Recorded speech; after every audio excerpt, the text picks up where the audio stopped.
آپ جو ہیں سچوالا، یہ کیا سچوالا ہوتا ہے؟ سچوالا جھوٹ والا کہ جہاں بھی آپ کافروں کو پاؤ وہاں ان کا قتل کرو. اور جب آپ قرآن مجید کھولیں گے اور دیکھیں گے سورہ توبہ سورہ نمبر 9 آیت نمبر 5، اس میں برابر یہی لکھا ہے کہ جہاں بھی آپ کافروں کو پاؤ وہاں ان کا قتل. تو جہاں بھی کافروں کو پاؤ، وہ تو باقاعدہ ریفرنس بھی دے رہے ہیں کہ لکھا ہوا ہے قرآن حدیث میں کہ ان کا قتل کر دو. کافر کون؟ اور کیا اسلام، کیا اللہ اس بات کی اجازت دیتا ہے کہ آپ قانون اپنے ہاتھ میں لے کر قتل کر دیں کسی کا بھی؟ ہمارے ساتھ یونس صاحب بھی ہیں اور سچوالا صاحب بھی ہیں. سر، آپ سے پہلے جاننا چاہوں گی یونس صاحب کہ ذاکر نائک کے اس بیان سے آپ اتفاق رکھتے ہیں محمد یونس صاحب؟ کیا واقعی میں قرآن حدیث میں ایسا لکھا ہے؟ کیا واقعی میں اللہ کا یہ آدیش ہے؟ دیکھیے میڈم بات اصل میں ایسی ہے، کچھ لوگ اس وقت اس بات پر لگے ہوئے ہیں کہ ہمارے ملک کے ماحول کو خراب کیا جائے، اور وہ اس طرح کی ڈیبیٹس اور اس طرح کے پروگرام منعقد کر رہے ہیں جس سے ہمارے ملک کا ماحول خراب ہو اور ہمارے ملک میں ہندوؤں اور مسلمانوں کے درمیان ایک کھائی بنے اور دونوں کے درمیان جدائی ہو اور دونوں کے درمیان نفرتیں جنم لے. یہی نہیں، ابھی اور سنیے. اگر غلط وہ کسی حدیث کا حوالہ دے رہے ہیں، آیت کوٹ کر رہے ہیں، تو آپ جیسے سکولر، آپ جیسے لوگ جو ہیں اسلام کو جو سمجھتے ہیں، وہ اس کا کھنڈن کریں اور سچ بتائیں دنیا کو، تاکہ اسلام بدنام نہ ہو. اصل میں میڈم ہاتھی کے دانت اور ہوتے ہیں دکھانے کے اور ہوتے ہیں، کھانے کے اور ہوتے ہیں. آپ کے شو کا بظاہر مقصد تو یہی ہے، لیکن اس کے بیک گراؤنڈ میں کچھ اور چل رہا ہے. بیک گراؤنڈ میں اس معنی کر کچھ اور چل رہا ہے کہ ایک مرتبہ آپ کے چینل کی ڈیبیٹ میں بھی آیا تھا اور سمیر صاحب سے میری گفتگو ہوئی تھی، تو آپ نے اگلے دن اس شو کی جو ہیڈنگ ڈالی تھی، وہ میں آپ کو بتا رہا ہوں کیا ہیڈنگ ڈالی تھی. مسلمان کھاتے ہیں اس لیے بیف تاکہ ہندوؤں کو ہو تکلیف. یعنی یہ ہیڈنگ دی تھی اپنی ٹی آر پی کو بڑھانے کے لیے اور اپنے چینل کو پروموٹ کرنے کے لیے اور مسلمانوں اور ہندوؤں کے درمیان نفرت پھیلانے کے لیے. ہمارے ملک میں بہت سارے ایشوز ہیں، ان پر بات کیجیے، مہنگائی پر بات کیجیے. آپ کو اس شو میں نے بولنے کا موقع نہیں دیا، نہیں میں یوٹیوب پہ دکھا سکتا ہوں. سمیر کو بیٹھا کر ہی پورا شو کنڈکٹ کر دیا. یونس صاحب، میں نے آپ کو ذاکر نائک کی بیان سنوا دیا، آپ شو میں بنے رہنا چاہتے ہیں. تو میں ذاکر نائک کے بیان پہ آ رہا ہوں. آپ نے اپنی ناراضگی ظاہر کی، میں نے آپ کو اپنی بات سنائی. سنیے ایک منٹ، آپ نے اپنی ناراضگی ظاہر کی، میں نے آپ کو اپنی بات رکھی، ٹھیک ہے. اب آگے بڑھیں یا پھر آپ پیچھے ہی اڑے رہنا چاہتے ہیں؟ تو دیکھیے میرے پاس اب میں ذاکر نائک پہ آ رہا ہوں. ذاکر نائک پہ آ رہا ہوں. جی، نائک کی کلپ آپ پوری سنیے. آپ اتنا کیوں سنا رہی ہیں؟ ذاکر نائک نے جو بات کہی یہ قرآن کے اندر موجود ہے، لیکن اس کا پس منظر کیا ہے؟ یہ ایک مکۃ المکرمہ کے بارے میں خاص طور پر آیت نازل ہوئی تھی، وہاں کے لوگوں کے بارے میں کہ جنہوں نے حضور پاک صلی اللہ علیہ وسلم سے ایک معاہدہ کانٹریکٹ کیا تھا کہ بھئی ہمارا آپ کا یہ معاہدہ جس کو صلح حدیبیہ کہا جاتا ہے، لیکن انہوں نے اس معاہدے کو توڑا اور غداری کری. تو جس کے بعد قرآن کی یہ آیت نازل ہوئی کہ اب ان لوگوں نے غداری کری ہے اور ان خاص لوگوں کے بارے میں حکم یہ ہے کہ ان کو جہاں پاؤں مارو، اور اس معاہدے کو توڑا تھا اور اس معاہدے کی خلاف ورزی کری تھی. اس کے بعد یہ آرڈر آیا تھا قرآن کا کہ ان لوگوں سے اب کوئی معاہدہ نہیں ہے، کوئی کانٹریکٹ نہیں ہے، اب ان کو جہاں پاؤ قتل کرو، ان کو مارو. یعنی وہ لوگ جنہوں نے کانٹریکٹ، وہی میں کہہ رہی ہوں، جنہوں نے کانٹریکٹ توڑا ہے، یعنی کافروں کے لیے ایسا کچھ نہیں کہا ہے انہوں نے،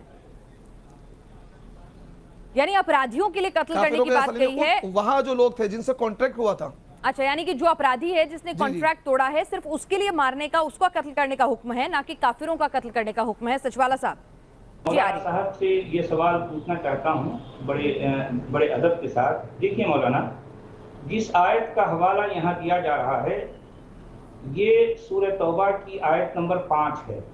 اس میں یہ لکھا ہے فَإِذَا انْسَلَخَ الْأَشْهُرُ الْحُرُمُ فَاقْتُلُوا الْمُشْرِكِينَ حَيْثُ وَجَدتُّمُوهُمْ وَخُذُوهُمْ وَاحْصُرُوهُمْ وَاقْعُدُوا لَهُمْ كُلَّ مَرْصَدٍ. ٹھیک ہے، یہ آیت سورہ توبہ کی آیت نمبر 5 ہے. اچھا بات دیکھیے، آپ یہ فرما رہے ہیں بار بار کہ ان لوگوں نے، وہ مشرکین جنہوں نے معاہدے کو توڑا. اگر اس آیت میں یہی بات کہنے کا مقصد ہوتا، اگر اس آیت کا عندیہ یا اس آیت کا مقصد یہ ہوتا، تو اس کے الفاظ یہ ہوتے کہ فَاقْتُلُوا الْمُشْرِكِينَ الَّذِينَ أَنقَضُوا عَهْدَكُمْ، یہ الفاظ ہوتے. حالانکہ یہاں پر مشرکین جو لفظ آیا ہے یہ عام ہے، اس میں تخصیص جو ہے یہ آپ اس مفہوم میں نہیں لے سکتے، کیونکہ یہاں کہا ہی نہیں گیا. اس سے پہلے والی آیت نمبر 4 میں بھی وہ بات جو آپ کہہ رہے ہیں نہیں ہے، اور 3 میں بھی نہیں ہے، 2 میں بھی نہیں ہے، آیت نمبر 1 میں بھی نہیں. جو کچھ مولانا آپ فرما رہے ہیں، آپ جو کچھ فرما رہے ہیں اس میں یہ بات ان آیتوں میں یہ بات ہے ہی نہیں. وہ لوگ جنہوں نے معاہدے کو توڑا، جس طرح سے میں نے عرض کیا، اگر جس طرح سے آپ فرما رہے ہیں اگر یہی مقصد ہوتا تو الفاظ کچھ اس طرح سے ہوتے. دیکھیے اس میں اتنی گرافک ڈیٹیل کے ساتھ یہ کہا جا رہا ہے کہ مشرکوں کو قتل کرو، جہاں کہیں تم ان کو پاؤ ان کو گھیرو، ان کی گھاٹ میں بیٹھو، ان کو گھیر گھار کر جو ہے ان کو چن کر قتل کرو. یہ ساری تفصیل سنانے کے بدلے میں اگر قرآن کا لکھنے والا یہ کہتا فَاقْتُلُوا الْمُشْرِكِينَ الَّذِينَ أَنقَضُوا عَهْدَكُمْ، تو بات کلیئر ہوتی اور یہ بات وہی ہوتی جو آپ فرما رہے ہیں. حالانکہ اس آیت میں وہ ہے ہی نہیں جو کچھ آپ فرما رہے ہیں. کیا کہتے ہیں؟ ہاں دیکھیے سچ والا صاحب کی تو آواز مجھے کلیئرلی نہیں آ رہی تھی، لیکن بہرحال جو باتیں انہوں نے کی کچھ میں سمجھاؤں. دیکھیے سچ والا صاحب، قرآن پاک کی سورہ توبہ کی جو آیت ہے اس کا آپ شان نزول پڑھیے. قرآن پاک نبی علیہ الصلوۃ والسلام پر نازل ہوا ہے اور صحابہ اس کے اولین مخاطب ہیں. صحابہ نے اس قرآن کو سمجھا نبی علیہ الصلوۃ والسلام سے، تو وہ مفہوم معتبر ہوگا، وہ تفسیر معتبر ہوگی جو صحابہ سے منقول ہوگی، نہ کہ وہ تفسیر جو آپ سمجھ رہے ہیں یا آج کا کوئی انسان سمجھ رہا ہے. اور حضرت عثمان کو انہوں نے کیا ہے، جب وہ مکہ المکرمہ گئے تھے اور ان کو انہوں نے وہاں بندک بنا لیا تھا، ان کو روک لیا تھا، تو اس کے بعد میں یہ خبر مشہور ہو گئی کہ حضرت عثمان کو قتل کر دیا گیا ہے.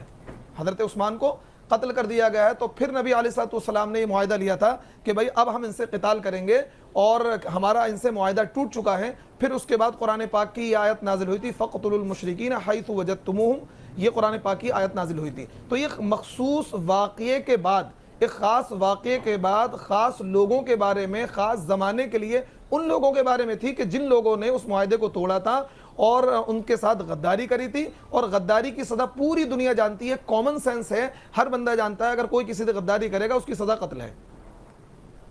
نہیں دیکھیے میں دراصل میرا سوال کا جواب آپ نے نہیں دیا محترم. دیکھیے آپ نے یہ فرمایا کہ ان آیتوں میں لکھا ہے. میں نے آپ سے عرض کیا کہ جو بات آپ کہہ رہے ہیں نہ تو آیت نمبر 1 میں ہے، نہ 2 میں ہے، نہ 3 میں ہے، نہ 4 میں ہے، نہ 5 میں ہے.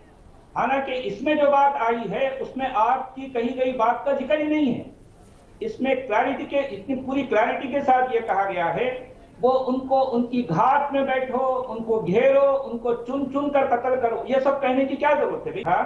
کہ مولانا نے جو کچھ فرمایا وہ باتیں قرآن میں نہیں ہیں. قرآن کی جتنی آیتیں یہاں اس حوالے سے ہیں ان میں وہ باتیں نہیں ہیں. یہ باتیں اصل میں تاریخ کا حصہ ہیں. اس پر ہم یقین سے نہیں کہہ سکتے کہ کیا ہوا کیا نہیں ہوا. ہمارے سامنے قرآن کا متن ہے. قرآن کا متن مولانا کی تائید نہیں کرتا، مولانا کے فیور میں نہیں ہے. اور چونکہ قرآن کا جو ٹیکسٹ ہے مولانا کے فیور میں نہیں ہے اس لیے قرآن کے باہر جانا چاہتے ہیں. قرآن کی آیتیں، قرآن کا جو ہے جو متن ہے مولانا آپ کی تائید نہیں کر رہا. جناب علی جی فرمائیے. جناب علی یہ بات سنیے، آپ جس طریقے کی ملمہ سازی کر رہے ہیں یہ ملمہ سازی اچھی نہیں ہے، ایک بات. دوسری بات یہ ہے کہ آپ یہ کہہ رہے ہیں قرآن کا ٹیکسٹ. ارے میرے بھائی، آپ کے بقول کہ آپ پہلے مسلمان تھے اور آپ نے حفظ کیا اور یوں کیا، بہت ساری آپ کی لمبی داستان میں نے سنی ہے. پتہ نہیں آپ مسلمان تھے یا کچھ اور تھے، مجھے تو لگتا نہیں کہ آپ مسلمان تھے. آپ نے جو بات کہی ہے کہ قرآن کا ٹیکسٹ، آپ نے یہ بھی پڑھا ہوگا قرآن اجمال ہے، حدیث اس کی شرح ہے. قرآن میں اجمالی باتیں آتی ہیں، اللہ کے نبی صلی اللہ علیہ وسلم اس کی تشریح کرتے ہیں. قرآن میں نماز کا ذکر صرف اتنا ہے کہ واقیموا الصلاۃ وآتوا الزکاۃ، آپ نماز کو قائم کرو، زکوٰۃ ادا کرو. لیکن آپ قرآن کی اس آیت کو کوٹ کر کے ملک میں نفرت پھیلا. مولانا ایک منٹ، آپ قرآن کے اس ٹیکسٹ کو کوٹ کر کے نفرت پھیلانے کا کام کر رہے ہیں. یہ اچھا کام نہیں ہے، یہ اچھا کام نہیں ہے. اور سچ والا جی ایک منٹ سچ والا صاحب ایک منٹ میری بات سنیے. اور آپ جو ہیں سچ والا، یہ کیا سچ والا ہوتا ہے؟ سچ والا اور جھوٹ والا. آپ اپنا نام بتائیے. نام بتائیے سارے، آپ فیک نام رکھ لیجیے. یونس صاحب انہیں ڈر ہے کہ اگر اپنا چہرہ دکھائیں گے اور اپنا اصلی نام بتائیں گے تو انہیں قتل کر دیا جائے گا، کیونکہ اسلام میں اسلام چھوڑنے کی سزا ان کے حساب سے سزائے موت ہے. تو اس لیے ڈرتے ہیں وہ، کیونکہ اب وہ ایکس مسلم ہو گئے ہیں تو اسی لیے ان کا قتل ہو جائے گا، اس لیے چہرہ اور نام چھپاتے ہیں. میڈم سمیر، نہیں